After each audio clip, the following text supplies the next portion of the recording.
Hello दोस्तों, तो आज यार हम बात करने वाले हिंदी पे सबसे ज़्यादा महत्वपूर्ण जीवन परिचय के बारे में।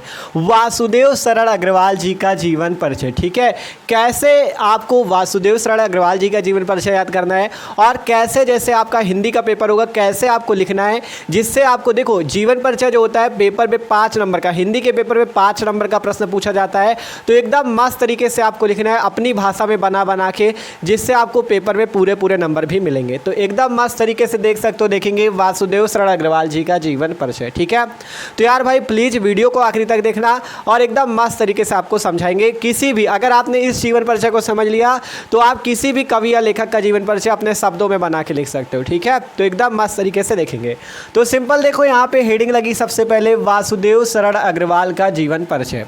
तो देखो किसी भी कवि या लेखक का जीवन परिचय लिखा जाता है तो सबसे पहले आपको जो उनका जीवन परिचय है उसके जो मुख्य बिंदु है ना, उनको इस टाइप से साइड पे आपको लिखना है। ठीक है, क्या कह रहे हैं हम आपसे, आपको देखो एग्जामिनर जो होता है जब कॉपी चेक होगी ना आपकी पेपर वाली, तो देखो जब पेपर वाली कॉपी चेक होती है तो उस पर एग्जामिनर के पास इतना टाइम तो होता नहीं, वो मेन चीज़ देखता है। ठीक है, तो मेन चीज़ आपको यहाँ पे लिखनी है। सबसे पहले जिस भी कवि या लेखक का जीवन परिचय लिख रहे हो उसका जन्म आपको लिखना है, उसकी मृत्यु लिखना है और उसके बारे में जैसे अगर उसके माता या पिता का नाम दिया हो तो वो भी लिख सकते हो। यहाँ पर वासुदेव शरण अग्रवाल जी के माता पिता के नाम का जिक्र नहीं था तो आप इनका जन्म स्थान लिख सकते हो कि इनका जन्म स्थान कहाँ हुआ, और इनको उपाधि भी एक मिली है को भी आप लिख सकते हो, और इनकी कुछ रचनाएं लिख के इस टाइप से ब्रैकेट पे बंद कर सकते हो और फिर उसके बाद यहाँ पे पूरी जीवनी इनकी लिखना है। ठीक है, जीवन परिचय भी बताएंगे और देख सकते हो यहाँ पे साहित्यिक परिचय भी बताएंगे। ठीक है, तो सिंपल शब्दों में देखना। तो देखो सबसे पहले आपको करना क्या है, यहाँ पे वासुदेव शरण अग्रवाल का जीवन परिचय हेडिंग पड़ी, आपको यहाँ पे साइड पे लिखना है जन्म। जन्म में क्या लिखना है, वासुदेव शरण अग्रवाल जी का जन्म हुआ था सन 1904 ईस्वी को। वासुदेव शरण अग्रवाल जी का जन्म सन 1904 ईस्वी को हुआ था।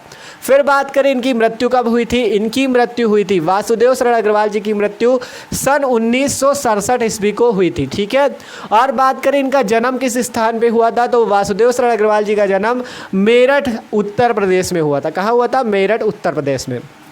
और इनको एक उपाधि भी मिली है, इनको एक उपाधि भी मिली है डी.लिट की, इन्हें डी.लिट की उपाधि मिली। अभी यहाँ पे आपको हमने लिखा भी हुआ है डी.लिट की उपाधि, तब आपको अच्छे से समझ में भी आ जाएगा।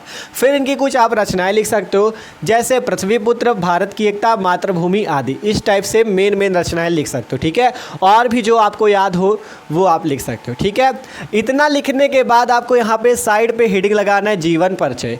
देखो मेन पॉइंट यहाँ पे लिखना है जन्म, मृत्यु, जन्म स्थान, उपाधि, रचनाएं। फिर साइड पे हेडिंग लगाना जीवन परिचय, यहाँ से आपको इनके बारे में पूरा लिखना है।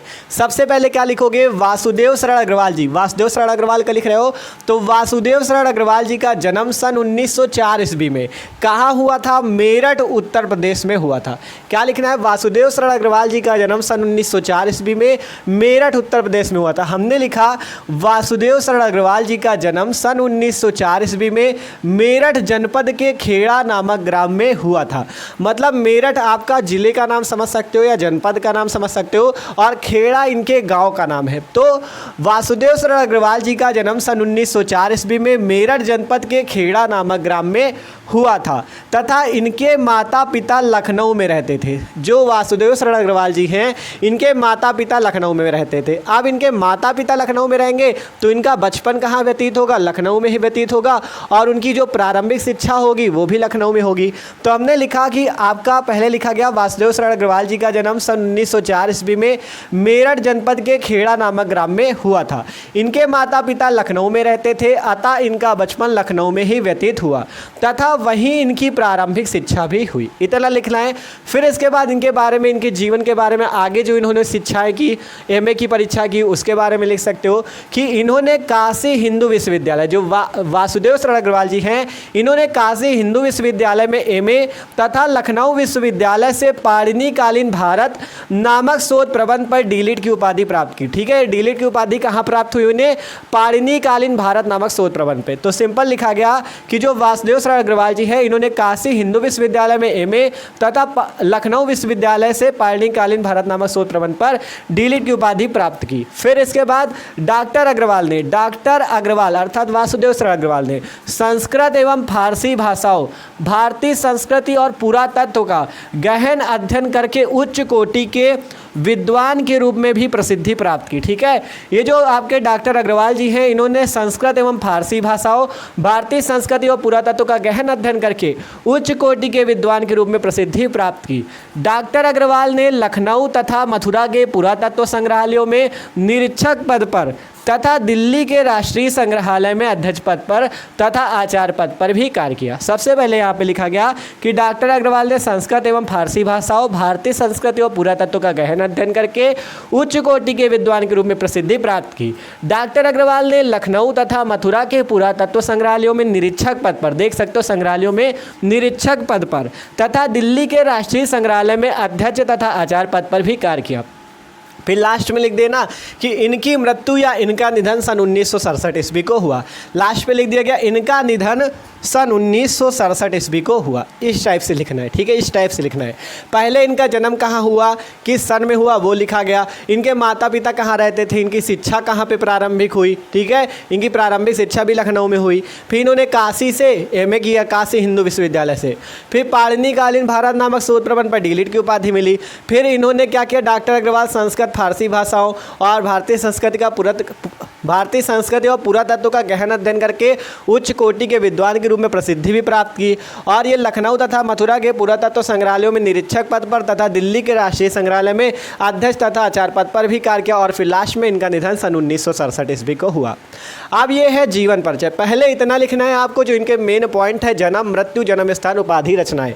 फिर इस टाइप से लिखना है। और एक चीज़ याद रखना, जब ऐसे अगर आप जो आपका पेपर होगा उस पर लिखना तो आप इस टाइप से रेड कलर का यूज ना करना, केवल उस पर ब्लैक ब्लू पेन और ब्लैक और ब्लू स्केच का ही यूज करना। यहाँ पे हमने रेड से इसलिए लिखा कि आपको वीडियो अच्छा दिख सके, ठीक है। वीडियो अच्छा दिखने के लिए हमने लिखा है आपको पेपर में केवल ब्लैक और ब्लू पेन का ही यूज करना है। आप देखो जीवन परिचय हो गया। इसके बाद देखो साहित्यिक परिचय। साहित्यिक परिचय में क्या लिखा जाता है कि ये जो कवि या लेखक हैं जैसे वासुदेव शरण अग्रवाल जी, इन्होंने अपने साहित्य पे, हिंदी साहित्य पे क्या किया, ठीक है, तो उसके बारे में लिखना है। हमने लिखा साहित्यिक परिचय, हेडिंग लगी, लिखा वासुदेव शरण अग्रवाल भारत के इतिहास, संस्कृति, कला एवं साहित्य के विद्वान थे। वासुदेव शरण अग्रवाल भारत के इतिहास, संस्कृति, कला एवं साहित्य के विद्वान थे। वे साहित्य अकादमी द्वारा पुरस्कृत एक हिंदी गद्यकार हैं। ये जो वासुदेव शरण अग्रवाल जी हैं, ये साहित्य अकादमी द्वारा पुरस्कृत एक हिंदी गद्यकार हैं।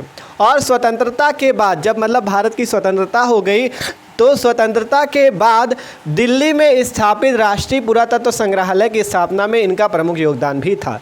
ये इनके साहित्यिक परिचय के बारे में आपको कुछ लाइन लिखनी है कि वासुदेव शरण अग्रवाल भारत के इतिहास, संस्कृति, कला एवं साहित्य के विद्वान थे। वे साहित्य अकादमी द्वारा पुरस्कृत एक हिंदी गद्यकार हैं और स्वतंत्रता के बाद दिल्ली में स्थापित राष्ट्रीय पुरातत्व संग्रहालय की स्थापना में इनका प्रमुख योगदान भी था। तो ये है वासुदेव शरण अग्रवाल जी का जीवन परिचय। देखो जब कॉपी मिलती है पेपर वाली, तो अगर आप उस पर लिख रहे हो तो सिंपल पहले हेडिंग लगा लेना, फिर जीवन परिचय उधर हेडिंग पड़ेगी, इधर साइड पे इनके कुछ मुख्य बिंदु, जन्म, मृत्यु, जन्म स्थान, उपाधि, रचनाएं। इस टाइप से जीवन परिचय, साहित्यिक परिचय। अगर आपको कुछ इनकी रचनाएं और भी आती हैं, मान लो आपने याद की है, रचनाएं इनकी जरूर याद कर लेना। नीचे इनकी कुछ रचनाएं यहाँ पे हेडिंग डाल के, साहित्यिक परिचय के बाद रचनाएं हेडिंग डाल के आप इनकी कुछ और जो आपने रचनाएं याद की, जैसे पृथ्वीपुत्र, भारत की एकता, मातृभूमि, और इसी टाइप से और भी जो रचनाएं याद की हो, यहाँ पे रचना हेडिंग डाल के आप लिख सकते हो। इतना अगर लिख देते हो 5 नंबर कोई भी काटने वाला नहीं है। जैसे ये बताया, इसी टाइप से आप किसी भी कवि या लेखक का जीवन परिचय लिख सकते हो, ठीक है। तो यार वीडियो अच्छा लगा हो भाई तो लाइक कर देना, और चैनल पे नए हो तो सब्सक्राइब कर लो। डिस्क्रिप्शन पे आपको हिंदी की प्लेलिस्ट मिल जाएगी, उस पर जाके आप और भी कवि और लेखकों के जीवन परिचय हम आपको बताएंगे, तो उनको भी आप जरूर देखना, ठीक है। तो चैनल को सब्सक्राइब कर लो। जैसे ही अगला जीवन परिचय कोई कवि या लेखक का बताएंगे तो आपके पास उस वीडियो की नोटिफिकेशन आ जाएगी, ठीक है। तो सब्सक्राइब कर लो। मिलते हैं अगले वीडियो पे, स्क्रीनशॉट कर लीजिए।